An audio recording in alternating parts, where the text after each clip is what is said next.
വാറ്റുചാരായവും വിദേശ മദ്യശേഖരവുമായി ഒരാൾ പിടിയിൽ. രഹസ്യ വിൽപ്പനക്കായി സൂക്ഷിച്ചിരുന്ന വാറ്റുചാരായവും വിദേശ മദ്യശേഖരവുമായി ഒരാളെ കുത്തിയതോടെ എക്സൈസ് പിടികൂടി.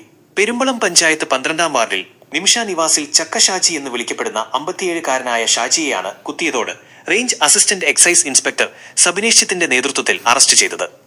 ഇയാളുടെ വീട്ടിൽ നിന്ന് 4 ലിറ്റർ വിദേശ മദ്യവും 500 മില്ലി ലിറ്റർ വാറ്റുചാരായവും കണ്ടെടുത്തു.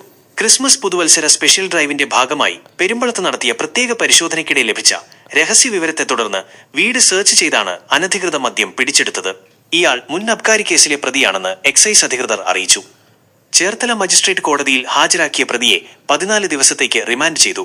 Assistant excise inspector P Jagadeesan, civil excise ഓഫീസർമാരായ Rosamma Thomas, MD, Vishnudas, preventive officer driver SN Santhosh എന്നിവരും എക്സൈസ് സംഘത്തിലുണ്ടായിരുന്നു.